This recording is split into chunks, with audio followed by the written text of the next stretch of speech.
Well, good morning to you. I suppose you're thinking to yourself, what a surprise. Stuart's back on again. Well, I am. I'm actually in a churchyard here I don't often come to. I think it's called St Nicholas, I'm not sure. I'd have to check the board actually. It's in a place called Kessingland.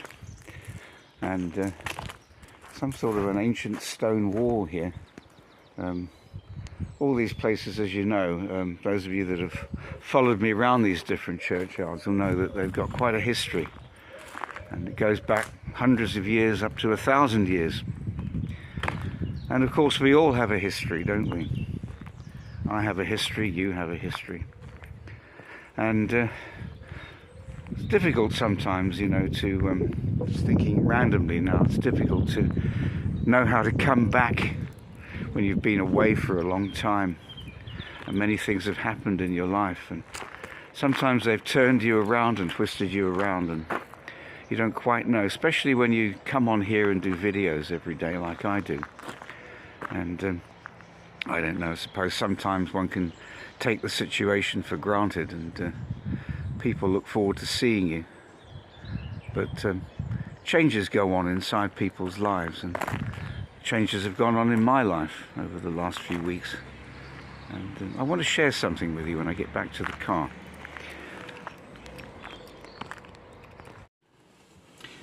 Well, here I am back in the familiar place.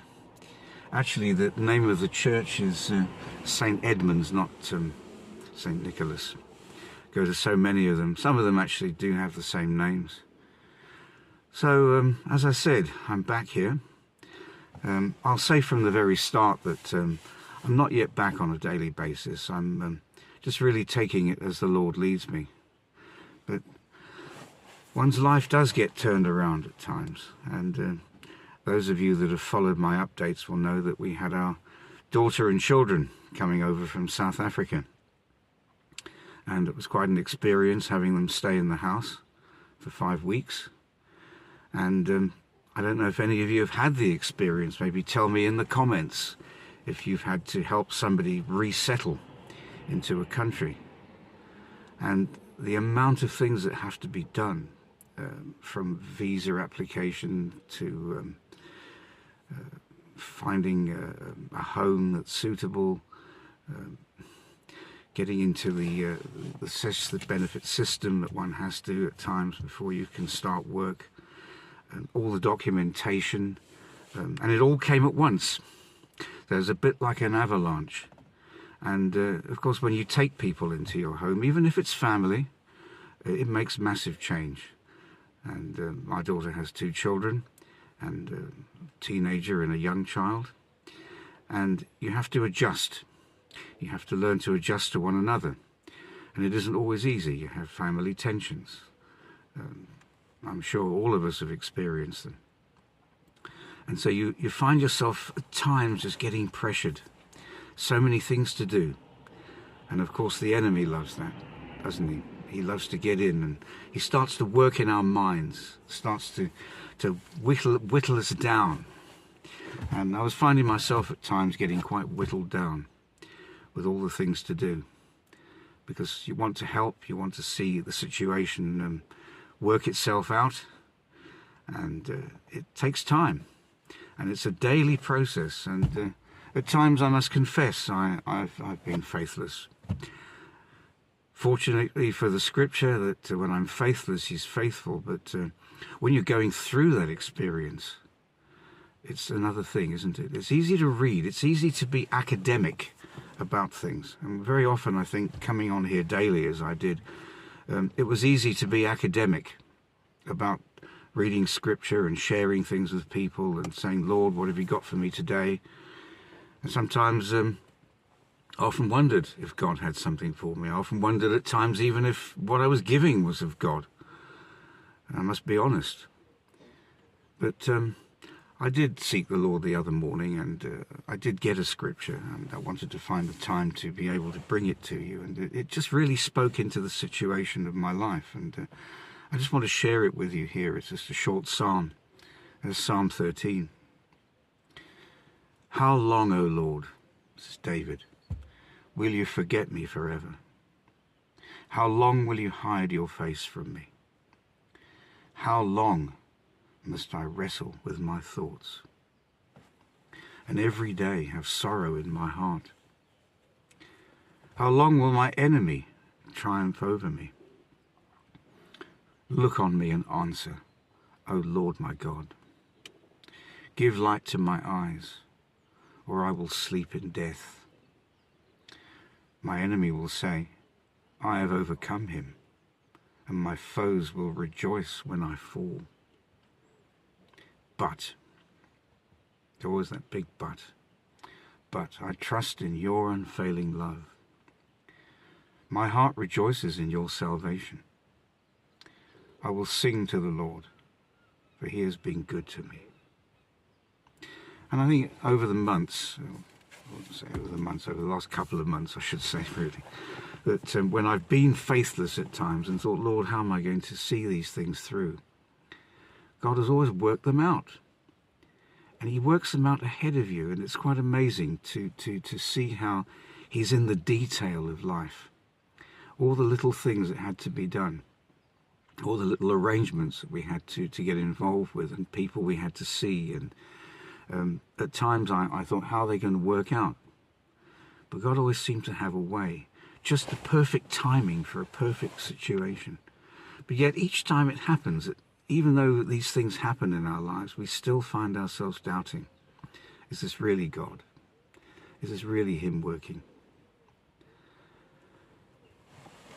So I really don't have a lot more to say at this present moment to you, but just to say that when we stop and stand still and allow God to do that work in our lives, and just to bring us to a place of realizing that he is there, even though we can't hear him, we can't see him, he is there, and he does care about us. So I just pray that the rest of your day is a blessed one, and I'm not sure when I'll be back on again. It'll be as the Lord leads me, really. As I suppose this is the best way for me to walk, really, is the way that God will, I think, bring me the messages and show me in his time and in his way. I haven't been following, to be honest, anything that's been going on really in the world. I believe there's been some kind of a so-called revival in a university in America. I think it's called Asbury. I haven't followed much else about what's going on in the world. It's quite interesting, actually, just to finish off, really, that when you actually let go and stop thinking about those things, the things of the world still go on.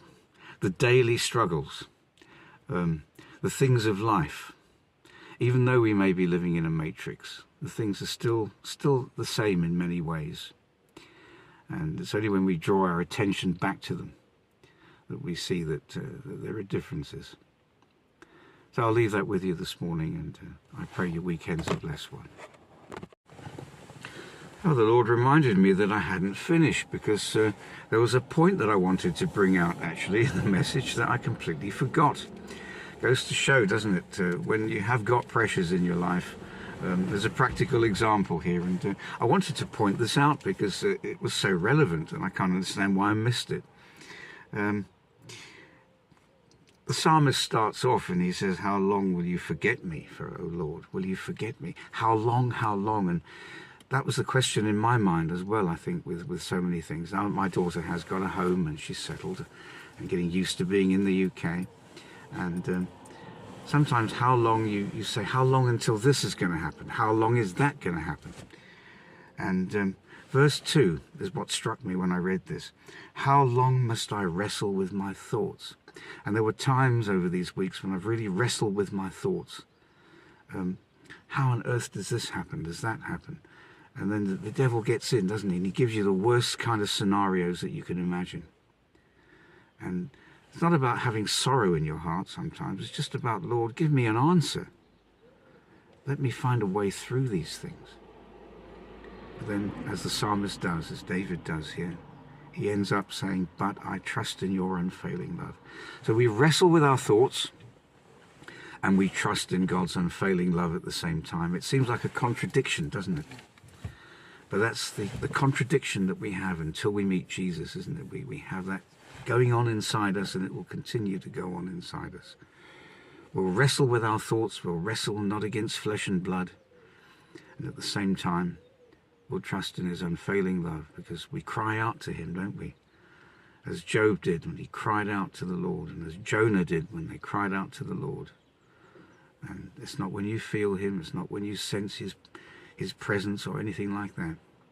It's in the times when you feel at your darkest, and the times when you don't feel that he's there, and he's carrying you. So once again, I'll say goodbye and see you when the Lord leads soon.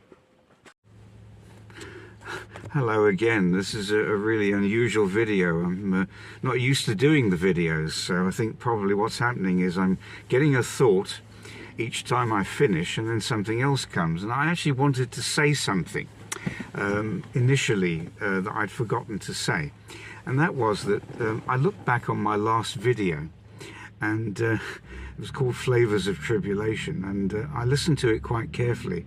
And as I listened to it the other week, I thought to myself, you absolute hypocrite. Everything you've preached to other people, you haven't been doing yourself. And it's a scary thing to actually come on here. I really realise this. It's a scary thing to speak to thousands of people and to know that you yourself haven't practiced the things that you've preached, and you've disqualified yourself. And I just wanted to say that was really how I felt at the time when I was listening back to the video. And it's a funny thing, isn't it, that really when it boils down to it, everything is all about the Lord. It's all about Jesus and about what he does in us and what we allow him to do in us as we submit to him. And yes, we're all hypocrites, and I really am the chief of hypocrites. So if you want to look back on that video, you'll see what I mean. And in a way it amuses me, and in a way it saddens me. But anyway, that's another addendum. I'm finished now. Have a good weekend.